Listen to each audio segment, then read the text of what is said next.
You are listening to the Sinister DreamCast Network.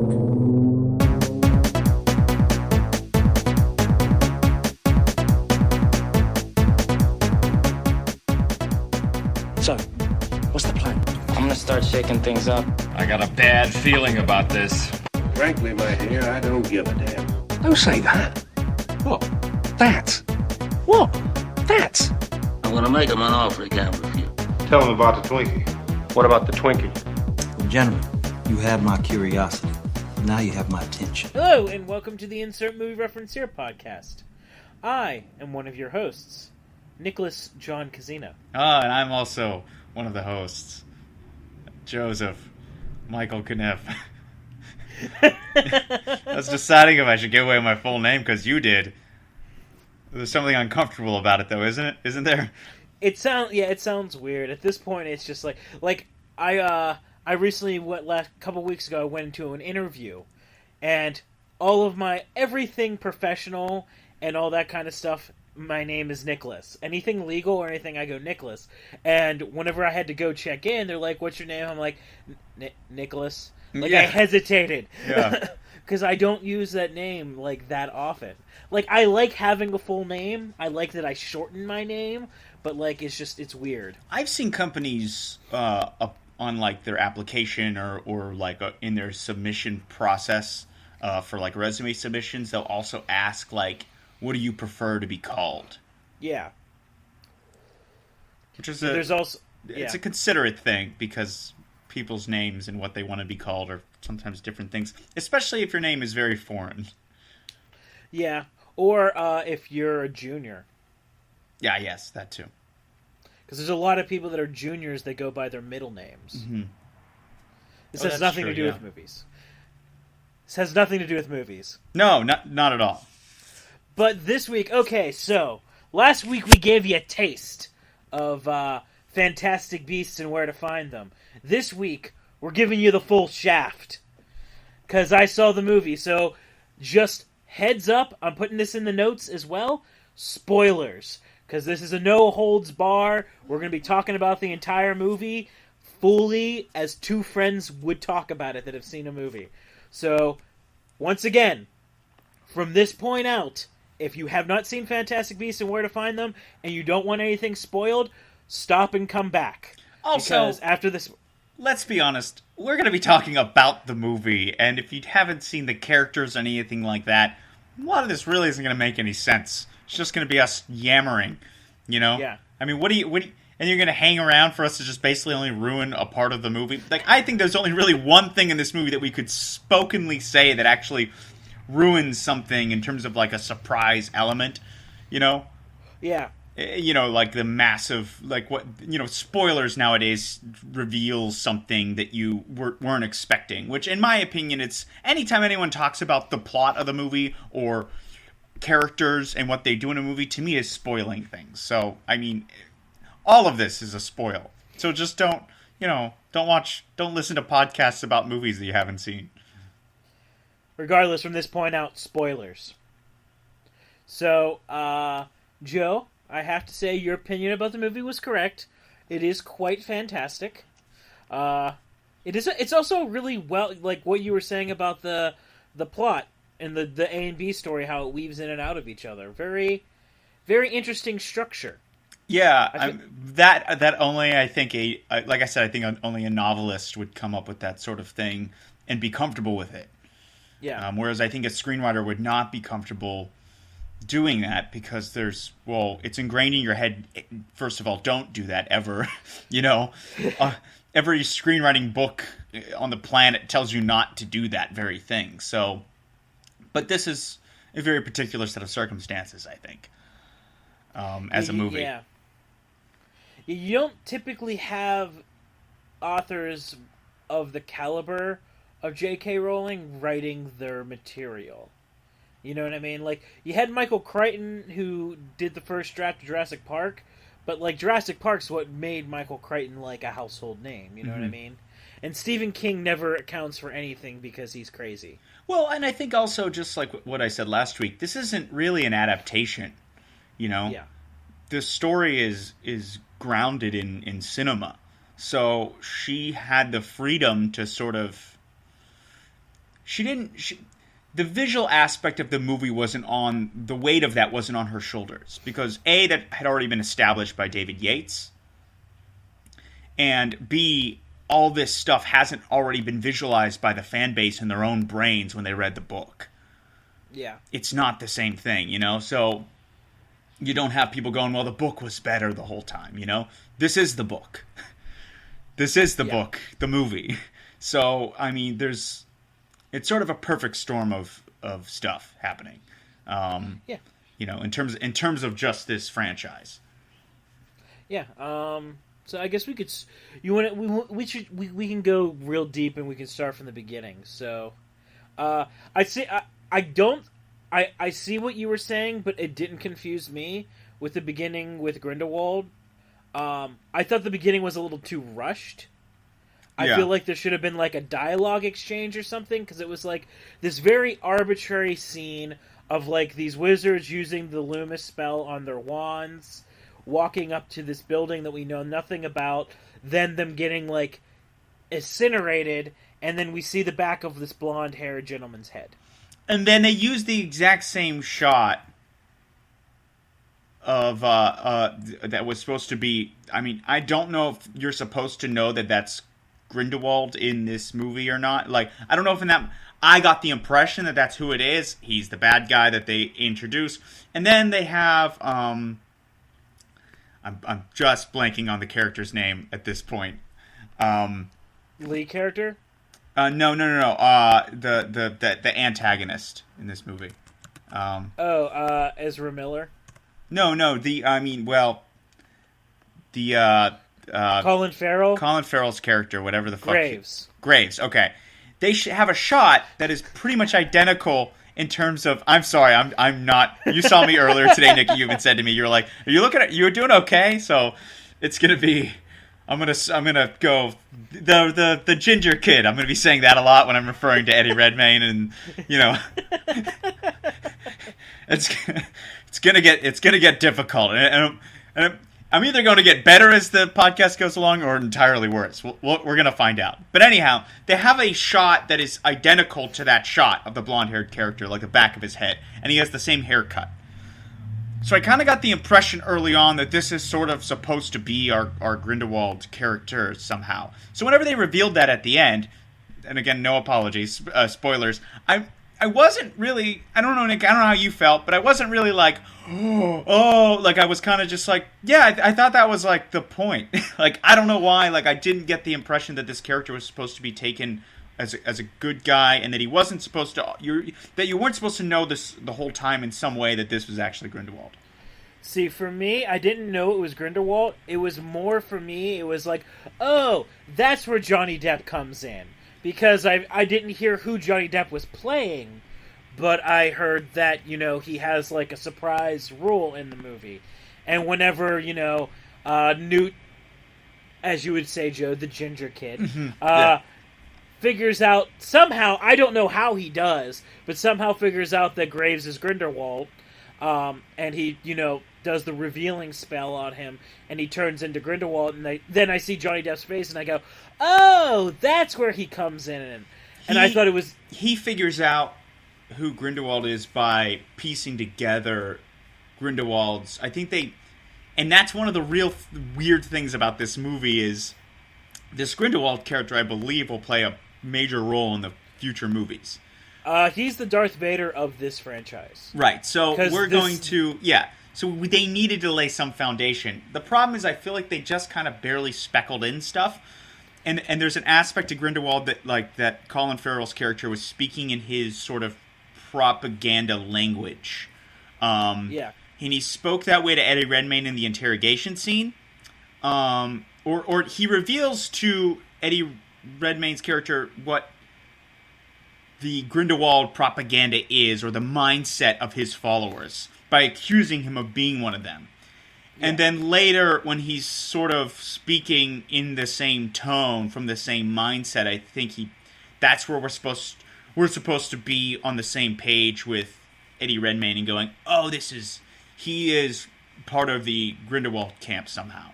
But I don't really get either how he comes to the conclusion that this is Grindelwald. Yeah, Grindelwald. So, yeah, I don't know that part either. But I mean, it was fun. I like the idea knowing that Johnny Depp is going to be, the big bad for this entire franchise.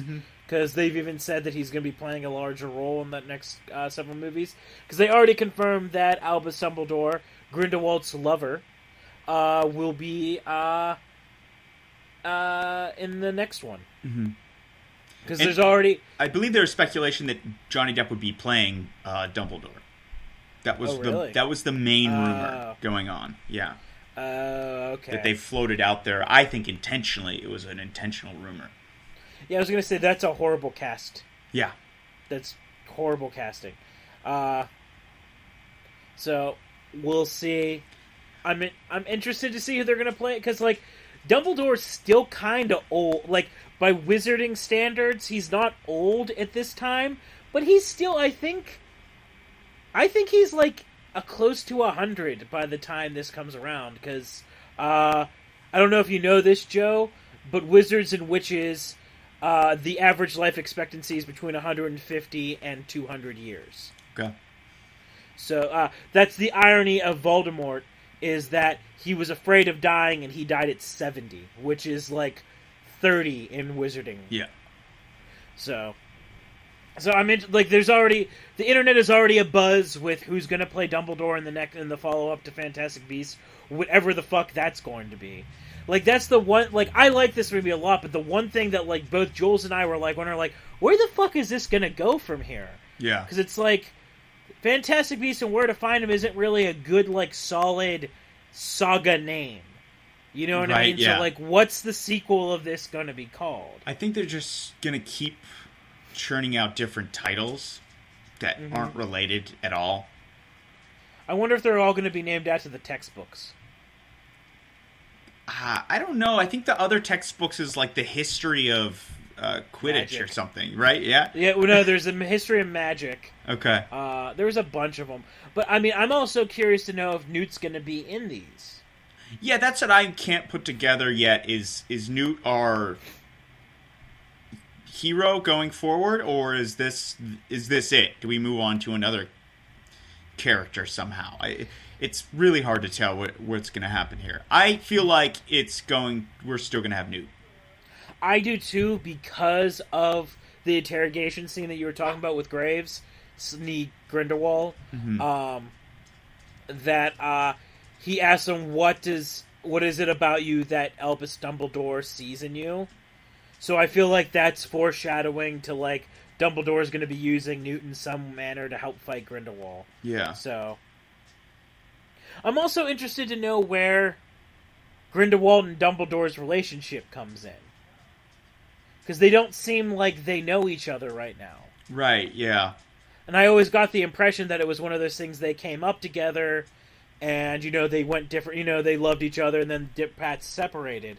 The fact that they have, Dumbledore, so at this point, Dumbledore has to fall in love with Grindelwald while he's already a bad.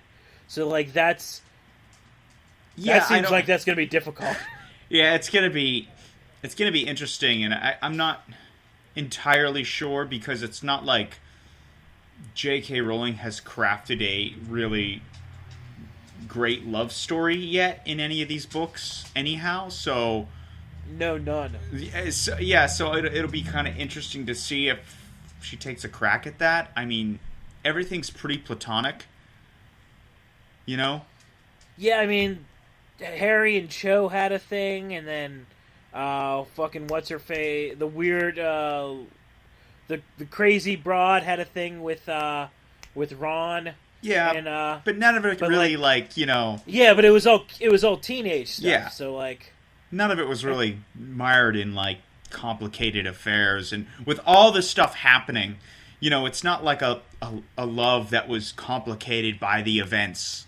It really is just typical B story infatuation characters, and you see it in this one too. And Nick, I think I mentioned to you this sort of love story going on there between Tina and Newt. Yeah, it's two awkward people not knowing how to express that they find each other interesting. And it just also seems like it's just convenient. Yeah. I think they should have just kind of killed the love story between Newt and Me Tina too. and just focused on Queenie and Jacob. Because that was adorable, let's face it. That was an adorable love story. Yeah. It's cute. And it fills that void, you know? Yeah. I mean, maybe people want the Eddie Redmayne character and the Tina character to get together. You know, like a part of you wants them to get together, but there's really nothing going on there, chemistry-wise. No, not really. It's just like an interest. Yeah. And we already established Newt has a thing for one of the Lestrange chicks. Mm-hmm. Which that also complicates things a lot, because the Lestranges are all fucking psychopaths. So... So, yeah, I don't know. But, I mean, the structure of the movie is interesting. And I have to say, like, I know that, like, they set up Graves, Colin Farrell's character, to be, you know, a bad guy. But I was really holding out to the end that he wasn't. Just because I actually did like Colin Farrell a lot. He did a lot of great, like, screen acting, where he did a lot of his emoting through just his presence. He was very ominous and very just, like, together. Kind of just a badass, you know? But, yeah, the opening of the movie was weird. I also thought it was a little weird, too, that he had to go through Muggle/no-mag customs. That there's no magical customs in America, in New York? I think that had to do with the fact that I think I thought that too, but I think it's because it was probably safer for him to go through like no-match customs and try to trick his way through there, as opposed to trying to go through magical customs. Yeah, and definitely having to show that he has these creatures that they would not be okay with. So I think that's where that comes into play. But again, none of that's really brought up. You kind of have to figure that out for yourself. One of the things I did like is seeing the wizarding culture in America. And, like you were saying that, like, the laws are stricter, but one of the things that I got out of it is that the wizarding culture in America is fucking terrified of Muggles. Mm-hmm. Just terrified of Muggles. And, like, that's the reason why they're such... Because, like, Madam President, she's, like... Everything is just like, this is gonna mean war with the No-Maj. Just, like, immediately. And I'm like, why? Like, why? And also, if it's war with No-Maj, you're gonna win. Yeah. Like, there's no real fight whenever you have magical versus, like, non-magical. Like, I mean, Joe, we're both No-Maj. We know that we're No-Maj. Would you want to go up against a witch or a wizard? Not really. Even with, like, the state-of-the-art weaponry that we have right now, it's handed to you. I still would not want to go up against a witch or a wizard with a wand. Yeah, I think there is, like, a weird aspect. I think there was one thing I noticed, like, that was curious about it is there doesn't seem to be a purpose for the wizards in the American Wizards. Like, it doesn't seem like they feel like they're fulfilling a purpose at all in their society. Yeah. Like, British wizarding culture seems very vibrant and very full. And American wizarding culture seems very, like, stay under the radar, just survive. Yeah. You know what I mean? And there's not really, like, they don't... Yeah, it's just, like, just stay out of the way, don't exist. Yeah. And it's sort of an interesting sort of social commentary, too. I think the whole thing is an obvious social commentary, but there are smaller aspects of it that are very interesting. And I think it's actually a pretty well thought out and detailed idea about, you know, the U.S. wizarding sort of culture. Yeah. Yeah. Other little thing I did like that the New York wizarding newspaper was called the New York Ghost. I don't know why. I just really like that. I'm like, Nick has a history of naming newspapers and being a fan of newspaper names. So I mean, it's true. It's true. He won our what was it? It was our elementary school. Yeah. You won the naming for the elementary school newspaper. Yeah. Go me. What was it called, Nick? Do you remember? I believe it was the Cougar Paw Print. Interesting. Yes. I wrote on that one for a while. Yeah. I also got the name for our 6th grade newsletter. Oh yeah? I got that one too. Yeah, Cougar. I think that was just the Cougar Paw. So. You shortened it. It's just like it just works. It works. People like it. See, I had the mentality of a Hollywood producer even in the 6th grade. Yes, exactly. But yeah, another thing that I noticed. You don't watch Doctor Who at all, right, Joe? No. Okay. Only because originally, the 11th Doctor, Matt Smith, was rumored to be playing Newt Scamander. I believe he was actually in talks. They just couldn't get something together, and that's why they went with Redmayne. I still want to call him Eddie Mudvayne. I don't know why. Eddie Mudvayne. That's a funny smash together. Yeah. I thought I had heard that she wrote it exclusively for Eddie Redmayne, and that she never had anyone else in mind. I heard that they had Matt Smith in talks. Interesting. That the reason why I bring this up is because there's a lot of times that Eddie Redmayne's characterization of Newt Scamander is very, very influenced by Matt Smith's 11th Doctor. There's some times where you kind of have that. to... Yeah. You look on the screen, you do a double take almost, going like, wait, what? Okay. But it was interesting. He's the Doctor Who that I kind of know, so yeah. I've seen several episodes, and he's been always that Doctor. So, Joe, it's not the Doctor Who; it's just the Doctor. I'm sorry. Thank you, but I'm sorry. I'm just saving you a lot of headaches. Okay. Whovians are not a fun bunch of people to piss off. What nerd following is, though? Harry Potter fans. Okay. They're. I feel like they're relatively harmless. But from there on, like him walking through New York, there were fun little sequences with like the little platypus thing. Oh yeah. There was. I mean, there were scenes that were just perfect family movie sort of stuff.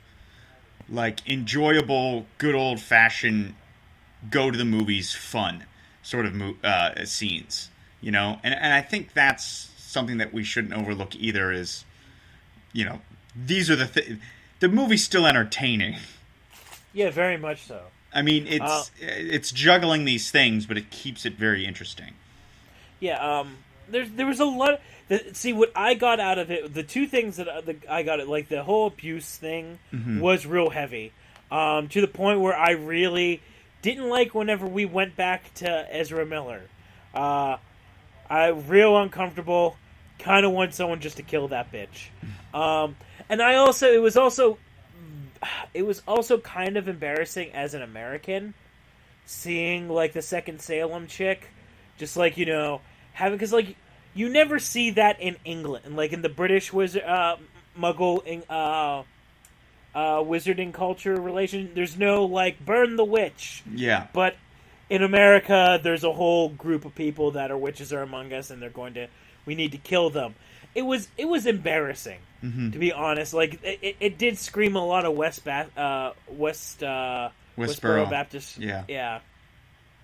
It was a little embarrassing to watch. I did want someone just to like kill her a lot sooner than she was killed. But like that, I got that out of it, and like the whole Obscura the whole new part of the canon, describing the obscura. Is it the obscura? Obscura. Yeah, obscura. Ah. Yeah, I believe that's what they were saying. Yeah.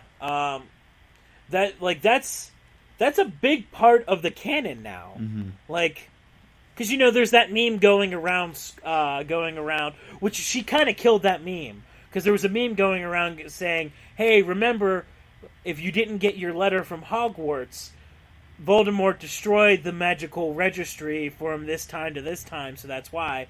Well, in this movie, it's been confirmed if you didn't get you would know, because you would be killing people unintentionally. Yeah. So I thought that was like real interesting, and also like that's a real strong allegory of staying in the closet. Mm-hmm. Like real strong allegory of staying in the closet. I don't know why more people aren't talking about that, to be 100% honest with you. Yeah, I don't know. I think a lot of this. I think, like I said, I think a lot of the things in this movie are, some of it's very obvious, so a lot of people just brush it away because it's obvious. It's like, well, yeah, like the strictness of sort of the American wizards and things like that. It's just, and there's kind of like this lack of looking in deeper to it. Mm-hmm. I think as this movie lingers around a little longer, the over-analysis will come pouring in soon, but it'll take a minute, because right now people are just mindlessly going to movies. Yeah. And shopping and doing all the things that come with this time of year, especially here. So, isn't it ironic that it's, in America it'll just be this side thing that people go to do without actually like giving it much thought. Yeah. Credence, that was his name. Credence, yes. Yeah, Ezra Miller's character Credence. There was also the whole bait and switch on who was the magic user. Like, she did did you notice that Rowling just kept going back and forth? Like, she set up Credence as, immediately I'm like, Credence is magic. Like, he has magic. Yeah. And then she does the whole thing where then it's with the little girl, and then it goes back to Credence, which I thought was weird. I don't know why you would just not, because like the reveal wasn't strong enough. Whenever after Graves tells him you're Squib, you have no power, and then he turns into the big fucking like black monster. Yeah, I think that's something that she'll learn how to craft a little better, is the whole, because I think if like you're writing a book, right, you're writing this story, you can convince the audience that it's the little girl much easier. Yeah. There are a lot of things you can do to really make it seem like this little girl is who we're after here, and then, but in a movie, there's just not enough time. There's not enough time to establish this little girl. Like, I don't even know her name. I don't know anything about... Modesty, I think it was. Okay, she gives, like, the John Voight's son character a dirty look. And then after that, I guess we're... But then so does Credence. And Credence actually takes the terrible words from him. He actually is on the receiving end of his, verbal abuse. So even then, like, you're still just balancing it. You weren't really... At no point did she tip the scale and make me think, oh, it's the little girl. Like, and there's just not enough information going on there. I wouldn't say I was convinced, but it was one of those things whenever it was one of those things like, she was showing us that it was her sort of thing before Credence gave the reveal that he is the one who's the Obscura. I was like, okay, it was one of those things I'm like, all right, I'll come along for this. I don't really believe that, but okay.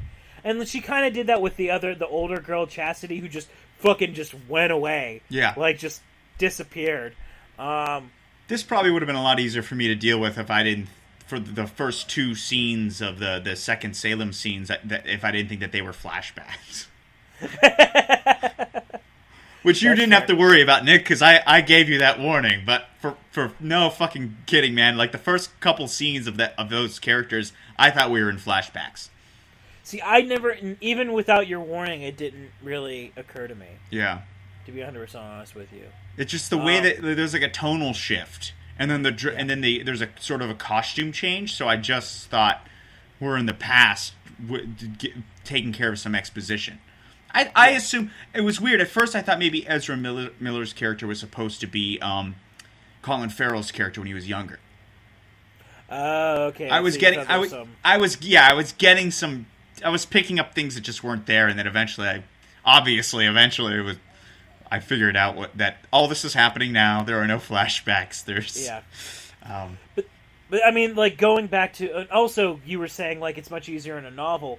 I think that's also Rowling has to learn something, that when she writes something, it's going to be interpreted by an actor. And an actor like Ezra Miller, who's, like, really hitting his stride. Like, he's really, like, getting... Like, you know what I mean? Like, he's on his way to being, like, one of our best actors. So, like, she can write that shit down on the page... And, you know, she thinks that there's no indication, but, like, she can't control the way Ezra Miller's playing, because, like, the way that Ezra Miller played it from the beginning, it was like, okay, Ezra Miller's probably a closeted wizard. Mm-hmm. Like, I got that almost immediately that he's a closeted wizard, because he wasn't really into the whole Second Salem thing, he was just kind of there. Yeah. He was just kind of, you know what I mean, so... There is, like, a whole thing, though, that I feel like she kind of wrote herself into a corner a bit. Because, you know, Newt talks about the Obscura that he met in, like, Sudan or whatever, which makes sense. You get the impression that in this part of Africa, there's no wizarding school. But, like, we established that America has a wizarding school, which... She's established outside of this movie that Ilvermorny is one of the biggest schools in the world because it's all of North America. So all of the kids from all of North America just go to Ilvermorny. Mm-hmm. So how did they not find out that Credence was a wizard? Because, you know, in Britain, there's the magical registry, and then it automatically, once you become 11, you get your Hogwarts letter. How did Credence not get his Ilvermorny letter? I don't know how it all works, but anyhow, so... But that's what I'm saying. Yeah, I feel like she kind of wrote herself into a corner because I don't feel like this is going to be the last time we're going to go back to America in this series. Yeah. Like, I get the impression we're going to jump back and forth because, I mean, didn't know this. I thought Grindelwald was British, but he's not. He's an American. So, like, there's no way that... His base seems to be in America, especially because all of the reasons... The way that I put it, when Jules and I were talking about the movie afterwards, I understand where Grindelwald's coming from with his dark wizardry way more than I understand where Voldemort's coming from. Yeah. Voldemort's just a straight-up Nazi. He just hates all purebloods. I understand why Grindelwald wants to rebel because of the strict rules that they have in America and the fact that, you know, the nomads are just trying to... I mean, the wizarding... culture's just trying to survive and be unnoticed by the nomads. So I understand where he's coming from, so... I don't know. I don't know what her writing... I know she writes outlines, because I've watched interviews with her, and on the, one of the DVDs of the re-release of the Harry Potter Blu-rays, there's a conversation between her and Daniel Radcliffe, which is nowhere near as interesting as you think it's going to be. I stopped paying attention after a while. But she did talk about how she had the epilogue, which everyone hates in Deathly Hallows, that originally she had it written that Lupin was going to be in that scene. So, like, she had that written from the beginning. So I imagine she has a basic outline written of all these movies. But I feel like that's going to be... It's a very small thing that I feel like might end up biting her in the ass later. Yeah, we're going to find out how all of this turns out. I mean, what I like about this, and I'm just because... is even though I've read about three of the books, I think, you know, I You said all but two last week. Was it? Yeah. I have to look at them because I always get their titles mixed up. I know I read the last one. I know I've read the first 2. Yeah, I know I've definitely read more than 3, but I don't know what they all are. I'd have to look at all of them and know. But I mean, I've read a good amount of these books, and I still don't feel like I'm on the train, the whole Harry Potter train. And it's fine, but like, I think to me what's exciting about it is now it's a cinematic universe, and this is something that Harry Potter fans will have to kind of just get used to, right? Yeah. Is that their beloved franchise is now a movie franchise. It is no longer a book series. I mean, it'll always be a book series, but there's now more Harry Potter movies, and there has been more Harry Potter movies than there have been books. And now there's a Harry Potter movie that is not based on a book. And the next one will be even more so, because it might not be based on even a textbook.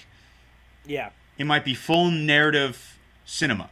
So, but it's okay because J.K. Rowling is writing it. But she needs to improve. Yeah. And she needs to... And I think she's ready for it because I think she's plotted this out. I don't think it's a coincidence that she knows there's going to be 5 movies. I think she's mapped it all out. But she needs to improve certain things. Like I think this movie was saved heavily by the performances. Oh yes. And the direction and production. The production design was better and even more consistent than the Harry Potter movies. Yes. It was even more on point. There was more attention to detail.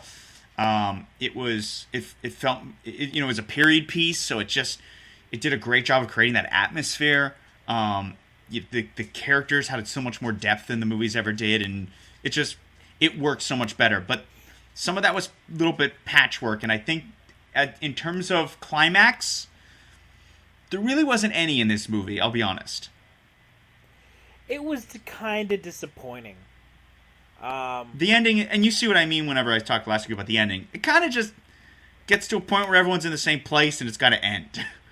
Yeah, I was a little It was a very novel ending with the Thunderbird, which they never say is a Thunderbird. If you're not familiar with Native American mythology, you have no idea what Frank is. Yeah. Like, when we were in the theater, I went over to Jules and I'm like, do you know what Frank is? And she's like, no. I'm like, he's a Thunderbird. Mm-hmm. And she's like, what? I'm like, Native American lore. Like a big deal, like a real big deal. Mm-hmm. Which, side note, I really liked the design of Frank. Yeah. The idea that he has 3 sets of wings makes a lot of sense for how big they say Thunderbirds are. Yeah.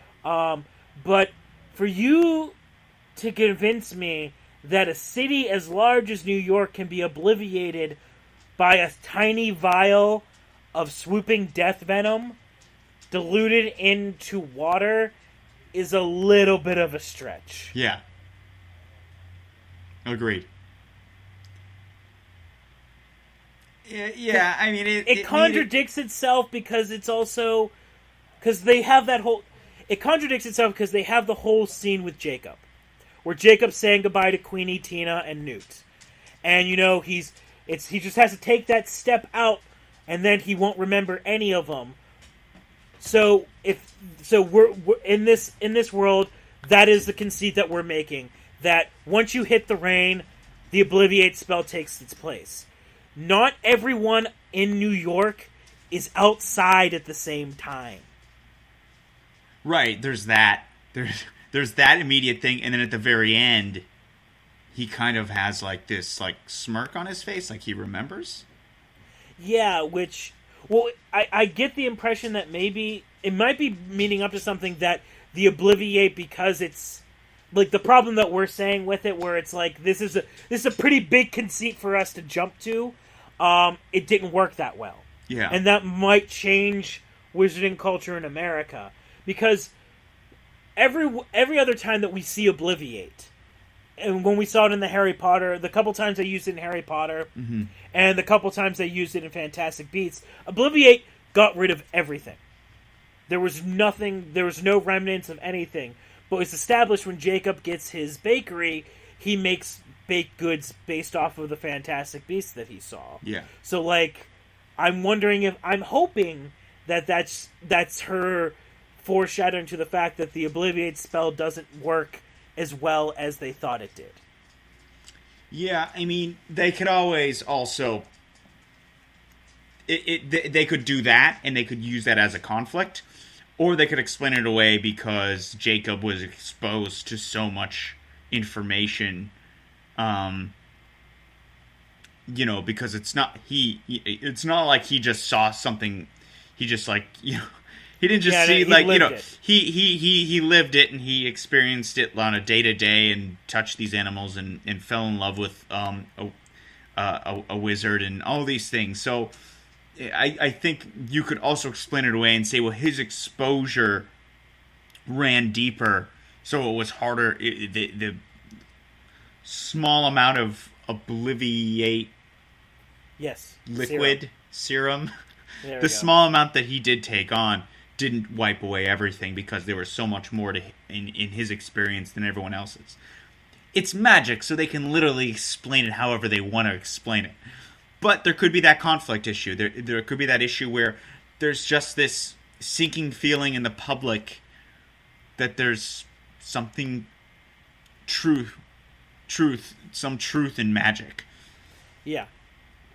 I mean, honestly, also, I was just surprised that they didn't just...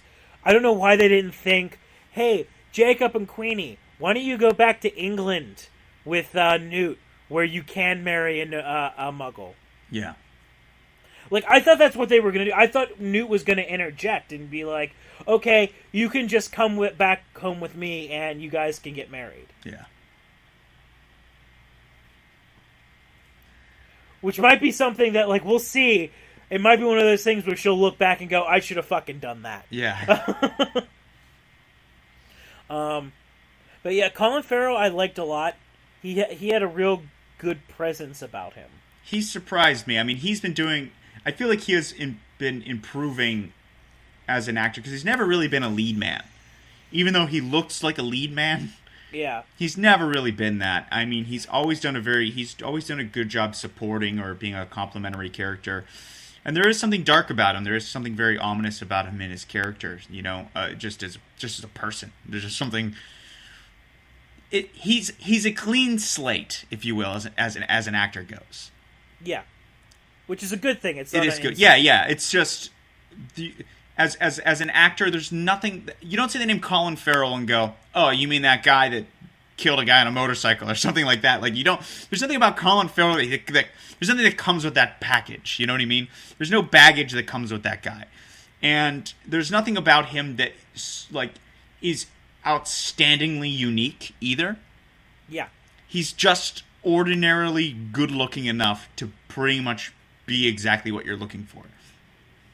I've always, but one thing I will say, I've always been very critical of his American accent. I'm always very bored by his voice in the American accent. But it did fine in this, because it's somewhat old fashioned, his voice. Yeah. So it kind of worked in this setting. I mean, it works in a New York setting because, like, the whole New York accent's a mix of Irish and Italian and all that kind of shit all rolled into one, so it worked out quite well. And a couple things that I saw which I thought were interesting in the greater canon is, like you were saying, they're called nomads. They don't use muggles, which again makes sense. Muggle is a very English word, and nomad is a very American word. But, like, the things that I saw that I thought were interesting was that they're still called auras.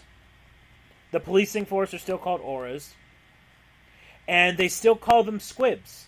Non-magical magic folk. Yeah. I thought, well, I noticed that too. I feel like the terminology, she probably didn't want to mix up too much. That's fair. So we didn't have to go through this whole encyclopedia and new dictionary of terms. I think just keeping it to one thing was clever enough to kind of let you know that the cultures here are different in various subtle ways. But it is one of those things that I think, again, if she were writing a novel, she could do that. She could change the names of all those things and explain the definition of them and put a little asterisk on it and at the bottom, say what that actually means and things like that. But in a movie, you just can't do that. You have to use exposition to explain those things. And if you miss it, which happens all the time in movies. The audience just misses some pieces of information. They're lost the rest of the way. There's too much risk involved in doing stuff like that. Yeah. What'd you think of Tina? Fine. Just fine. Just the character was there. It had a purpose. She had a purpose. She served her purpose. And that was really it. I didn't really get that's why the whole love thing arc that wasn't existing felt A, forced, and B, also necessary. Yeah, It's why you wanted something to be going on between them, because there's nothing else really going on with this character. That's what I was going to say. I thought she was kind of bland, especially in the contrast of her sister, Queenie, who is an incredibly charming and interesting period woman. And on top of that, I never caught the name of what she is, but she's a mind reader, which is a new aspect in the Harry Potter universe. We didn't actually go into that. So, like, you have this really dynamic, really interesting, incredibly charming character, and then you have Tina, who is toast. Not even toast with butter on it. She's just toast. It's like... I feel like early on we have this character who has something going on that isn't totally clear what's going on, but it kind of gets revealed, and then it gets revealed, and then, you know, her relationship with other characters in the universe, she's very introverted. Yeah. But without actually having anything to say about introverts, you know? Yeah, she also doesn't come off as an aura. Right, that you too, know what yeah. I mean? Like, it seems like a stretch that she was ever competent enough to be an aura. Well, not competent, but like she had the temperament to be an aura, because like the little bit that we learned that American auras don't fuck around. You know what I mean? Like, they seem a lot more aggressive than English auras. So like, it seemed like it seemed like she would be the person who was in wand permits. You know what I mean? She seemed like a bureaucrat, not like a cop. Yeah. So, it was just one of those things. I didn't really particularly like her. You know what I mean? It was hard to really pinpoint if it was how the character was written, how the character was performed. It was really hard to put all that together, because I didn't feel like I was getting that much information about the character. I wasn't really given anything to care about this character. She was a passenger on Eddie Redmayne's adventure, basically, and she just became a passenger in the movie. You got to see in scenes, she's just kind of there. Yeah, which is weird, because we already have an audience surrogate in Jacob. Exactly, yeah. So she's primarily there for what you would think would be to be a thorn in the side of Newt Scamander, right? But she's not. She's not annoying at all to him. He pays her no mind, and she doesn't really make any efforts to... She tries to bring him in once, and they're like, we don't have time for this, and then that's it. And then he never takes her seriously the rest of the movie. And neither do we as viewers. We just don't take her seriously. And we don't feel bad for her either. She just took who we thought was our hero and brought him into custody, right? And then it backfired on her. Why would we feel bad for that character? We're rooting for Newt Scamander here, so why would we feel bad for her character? And at no point do we really get this scene with her where we're like supposed to sympathize with her situation. She doesn't really have one. Well, there's a little bit whenever we find out why she got stripped of her aura, because she defended Credence, but... That was it. That's the only thing that I was pointing to. Is like, and she kind of works as a bridge to that world, but even then, it's unnecessary. It could also be something that, like, she has, like, a history of doing this. You know what I mean? Like, like she sticks up for, no-match rights, or, you know what I mean? Like, something like that. You know what I mean? She just, it's one of those things that, like the group of people that are surrounded by Newt and Newt himself are all so fucking interesting and so wonderful. Like I said, I loved Queenie. I loved Queenie and Jacob. I thought they were great foils. They were used perfectly. Because, like, Jacob could be a super annoying character. So easily be a super annoying character. But Dan Fogel does a great job and this could also be in the writing and J.K. Rowling's writing also, they do a fantastic job of tempering him just perfectly. Because he could be that annoying guy where, like whenever he takes him into his menagerie. Like, that scene could have been fucking horrible where he's just, like, not embracing it. This is something that I didn't praise her for doing, and not that she would do this anyways because it wouldn't even cross her mind, but it's the very thing that you and I talk about all the time in superhero movies that we hate, that this character could have done. At no point in this movie is the guy that is supposed to be our audience perspective, which is pretty much what Dan Fogel's character is, right? Jacob is like he is the audience's perspective into the world, At no point does he belittle or denounce magic as a concept in this world, despite he is in awe of it every time. Yeah, there's only the initial, whenever Newt whips out his wand to obliviate him, he reacts as a New Yorker would react. Yeah. And then after that, it's just, he's along for the ride. Yeah. He doesn't question it. And he doesn't say things that make fun of it either. He's not over there. He's not, the peanut gallery of the movie. We never need that, ever. Yeah. It's absolutely never required to have this talk show host character in a movie pointing and laughing at the things happening in the movie, which happens constantly in superhero movies, like we've always said. It's just to sort of temper reality somehow for us. Don't. It's a movie. Never do that.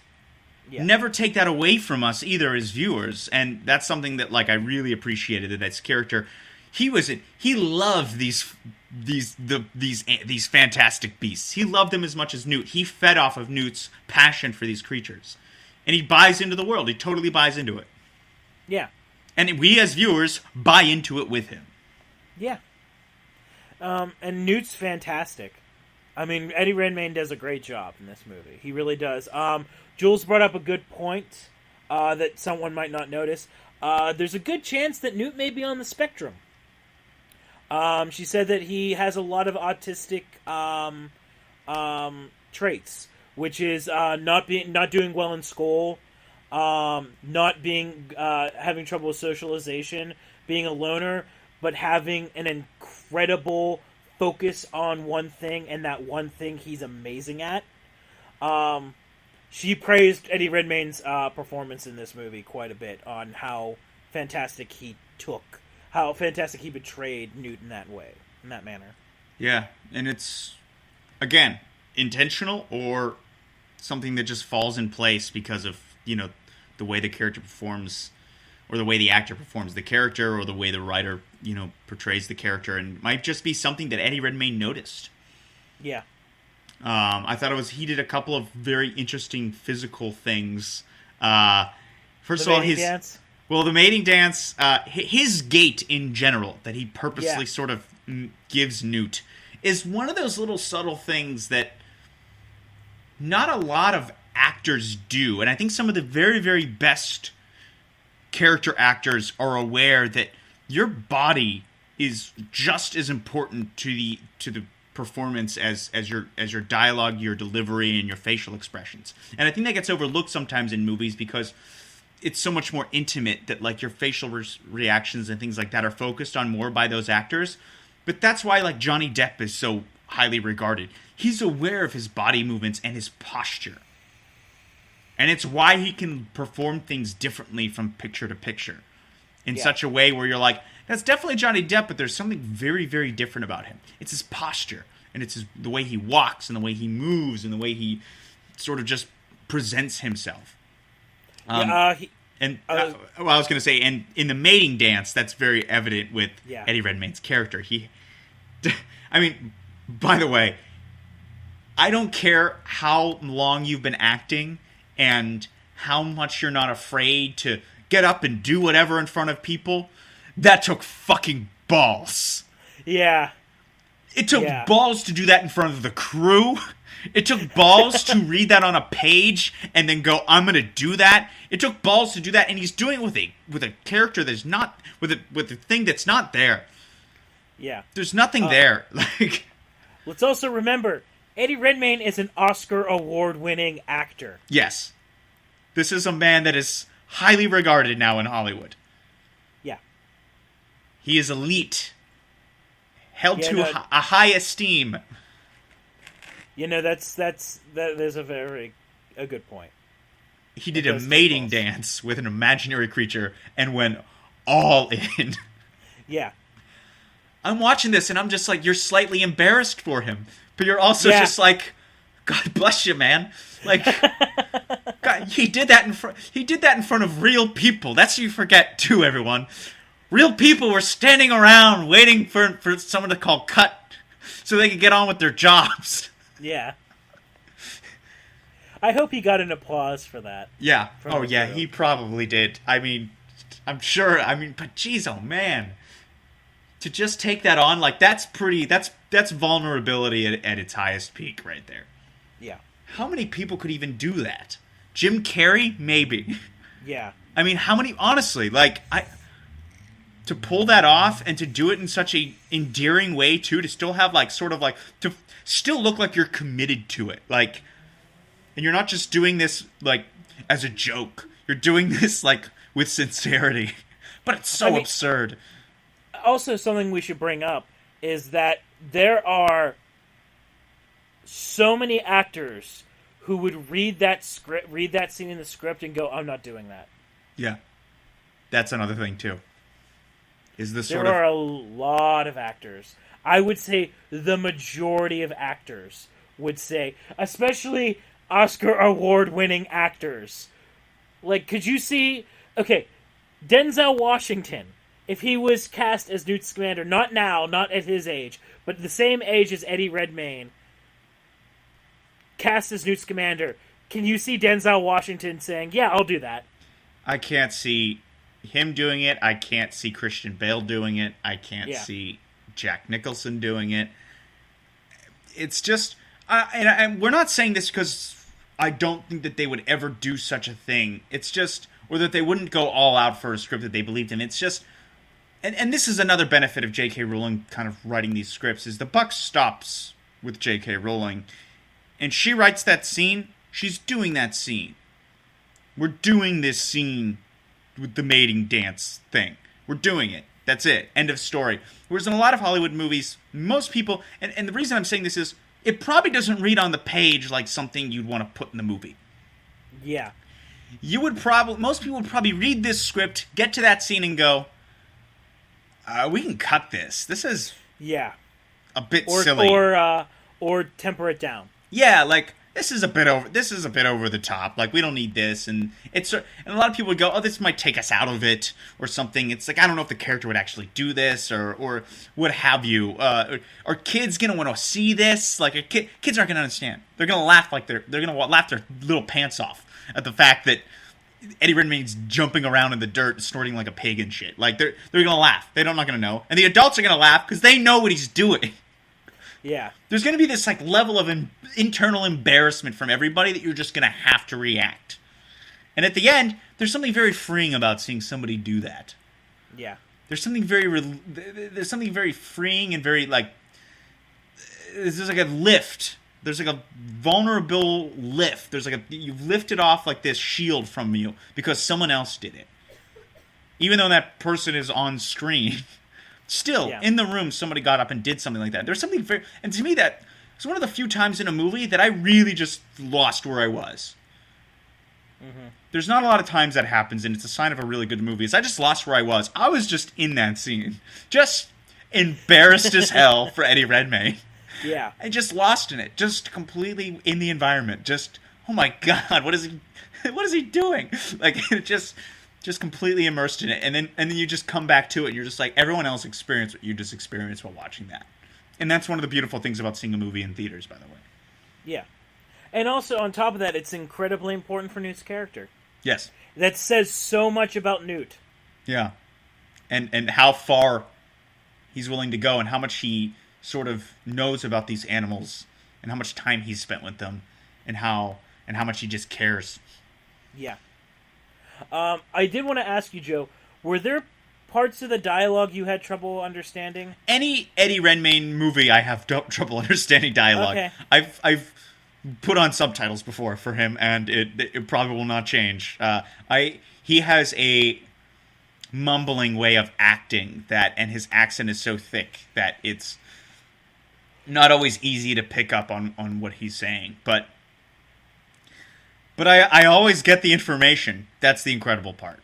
You know, I wasn't sure if it was just the theater I was at, the sound wasn't top-notch, or if it was the performance. So that's the reason why I was asking. I wasn't I had trouble with the sound in general, but it may have been the theater I was in, too. But I was in the front row, unfortunately. I got tickets kind of late, so I chalked it up to that. But maybe the sound isn't very good. There is a possibility that the sound wasn't done well, which... when a movie is coming out in theaters is actually quite common. It's actually very common for the sound to be not done.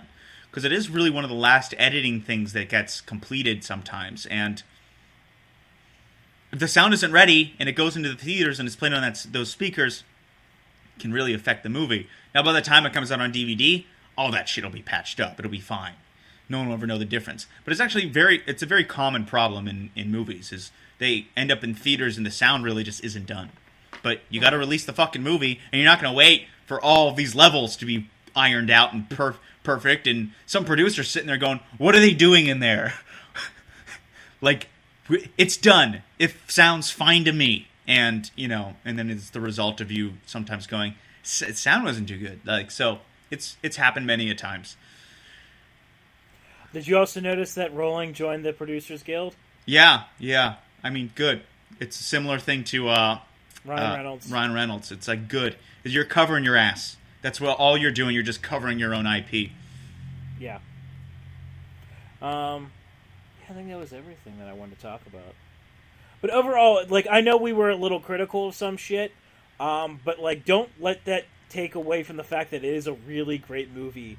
I'm actually looking forward to for it coming out on Blu-ray because I wanna rewatch it a couple times. Well, you gotta be critical because it's not perfect. Nothing's gonna be perfect, and it's fun to kind of pull things apart. And because one thing Nick and I despise are people that are blind fans of things, that believe that it's perfect and it can do no wrong and there's nothing wrong with it. No, there's always something wrong. Please embrace the fact and enjoy the flaws, because it means that there's more to come, that there's more to give. You make the perfect movie, we're done making movies. Yeah. Yeah, but no, it is. It is a really fantastic. It's very well acted. It's very well shot. And there's a lot of great people in that movie. Yeah. There really is. It's a great part one. Interested. My curiosity isn't going crazy for where it goes. If it is, it's only for the fact that I just have no fucking clue.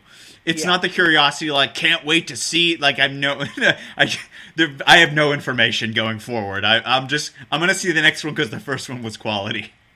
Mm-hmm. Oh, another thing I would like to bring up, too, very good diversity. Good diversity in the casting. The president of the Magical Congress of the United States of America was a black female. Very well cast. And also, in general, the Magical Congress was incredibly diverse. So, I'm waiting for the backlash, though, because that scene in the Magical Congress, there's a pentacle on the ground. I'm waiting for people to have a fucking shit fit over that. There's a lot of things that really hasn't come to surface. Like I said, I think it'll take a little while. I think a lot of this right now is everyone's just, much like Force Awakens, everyone's just happy to have another Harry Potter movie out there. So, it's the problems will come to fruition, and the, not even the problems, but so much just the little nuances that people will pick up on, and it'll just bother them or blow their minds, or, whatever, what have you, The details still have to really surface for a lot of people. Yeah. I want to see more. I want to see what modern American Wizarding culture is like. That's something, because you get the impression that we came in New York at a turning point. You know what I mean? It's like it's the calm before the storm of something. I mean, they also alluded to the fact wizards fought in fucking World War I. Yeah. Which I'm interested to see how that might play out in World War II. Because we're not too far off chronologically from World War II. Yeah. So it will be interesting if they stay in America. I know they're going back to England at some point. Yeah. But I'm interested to see if they're going to jump back and forth. So. Yeah. Cool. Yeah. Quality movie. It is a quality movie. It's totally worth your money. Yeah, I would say it's a movie you should see in theaters. If for no other reason than it's a good communal experience because it's a much beloved franchise. Mm-hmm. So, I would recommend it for that. So, Joe, I think it's time for the vault. The vault. Oh. Do you have a movie? I do. Okay, go ahead, because I'm just kind of throwing one together here in my brain. Okay. Give me 2 seconds.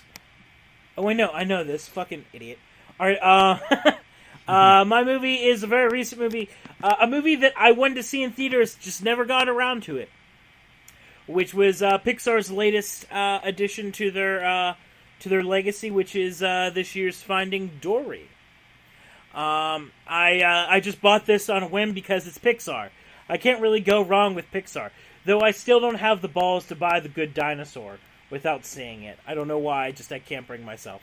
But Finding Dory is definitely worth it. It's kind of a heart-wrenching movie. The opening of this movie really punches you in the balls. Like, you see the little baby Dory and going into Dory looking for her family. The initial, like, her being lost is real gut-wrenching. Real fucking gut-wrenching. But they did a fantastic job with this movie because they were able to redefine the characters that you love in a slightly different way. Where Marlin is still Marlin, but they translate that by focusing a little bit more on Albert Book's sense of humor. And using Albert Book's sense of humor to elevate Marlin as just kind of this crotchety straight man that has a lot of good one-liners because he's afraid of everything. And he's worried about everything. But it's a really great movie. It's not... it doesn't fall into the trap that a lot of other sequels fall into, where it's just the same movie, just slightly revisited. It's about growing up. It's a movie about growing up, and it's a movie about having confidence in yourself and not letting like your disabilities define you. It's really great, and there's a lot of great new characters. They introduce Ed O'Neill has a crotchety octopus named Hank, who's a great little foil. He's also kind of a device for them because since he's an octopus, he can survive on and off water. So they kind of use him to transport characters because there's a lot of movement. It takes place in the vast majority of the movie takes place in an aquatic park in San Diego. Because you find out Dory was actually born in America, and she was born in captivity. So she's trying to find her parents there. So it's a really great movie. It's really worth your time. It's Pixar magic at its finest. It's just them continuing to do what they do best, which is fantastic storytelling and that whole. I think John Lasseter said this. I don't think he took it from Disney, which is for every laugh there should be a tear. So it very much it follows that mantra. So if you haven't checked it out yet, I would say honestly, just suck it up and buy it. It's worth it. Like it's that good. Just suck it up and buy it. It's worth it. So yeah, check out Finding Dory. I'm going to do a movie that I think I've done before, but I'm going to suggest this movie for a particular reason. I'm going to go with 2000. Sorry, I don't know the year. 2007's The Assassination of Jesse James by the coward Robert Ford. You have not done this movie, but we have talked about it. We have talked about it. Okay. Well, you and me, not on the podcast, but oh, okay. disclaimer: this movie's very long. It is one of the best Brad Pitt performances I've ever seen, and it is an incredible performance from Casey Affleck.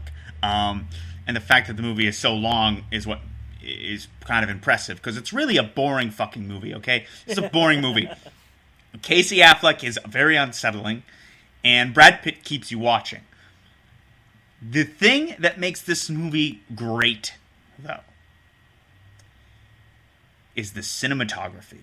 And I can't say enough about it. It is gorgeous. It is one of the most gorgeous movies I've ever seen in my life. And in terms of cinematography, it is one of the cinematically artistic gems of a director of photography of the last 50, 60 years named Roger Deakins. It's a name a lot of people don't know, which is fine because he doesn't really care much about that sort of thing. This is a guy that, if you look up his filmography as cinematographer, is ridiculous. He does 2, sometimes 3 movies a year, and he's done a lot of the Coen brothers movies over the years. So you've probably seen a lot of his stuff there. He will be doing, and I'm very happy to say this, he will be doing the Blade Runner sequel.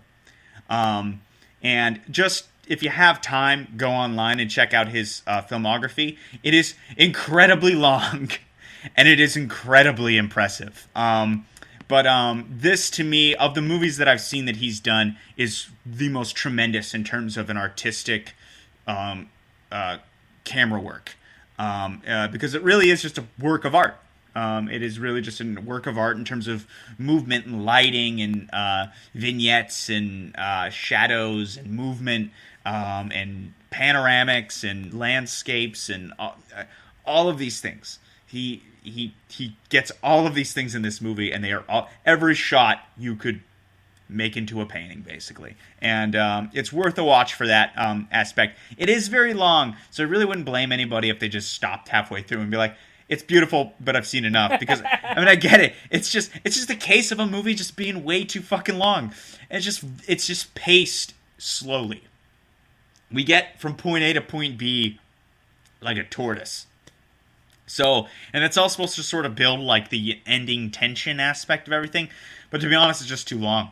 It's just too fucking long. They just needed to make a movie with less movie in it. I don't know what to say, but it is. I know.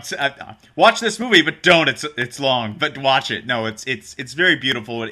You'll see what I mean in the very first shots. How just the contrast and the way this movie is put together. It's pretty remarkable. So check that out. The directorate is in nobody. Don't worry about it. And then that's the thing, is the director only has done like a couple of movies, and he hasn't really done anything major, and that's why you realize that this movie was pretty much made by Roger Deakins. Didn't he come to Temple, or didn't someone from that movie come to Temple? I remember you talking about like someone coming to Temple and they spoke. Well, this movie was in production. Oh yeah, maybe it may have been Roger. I don't know. I don't remember. I just remember, because I remember this movie coming out, and we were talking. So we were in film school at the time, so it's an artistic movie. So obviously, it gets a lot of buzz because we were in film school. And I remember you talking about how there's something about this director was like fucking inept as shit, and he was the reason why the movie was like so long and so hard, and like it was having trouble getting released. Yeah, I mean, I know it was in development hell or post hell for a while, and this director was a big problem with it. I'm sorry, the other movie that he did that you may know the name of is Killing Them Softly in 2012, also Brad Pitt. But that's about all he's done. These are the 2 directing credits to his name. He's got 5 credits, the others are documentaries. So he really isn't a narrative director at all. So yeah, I wouldn't be surprised if this guy had a lot to do with the fact that this movie just dragged, man.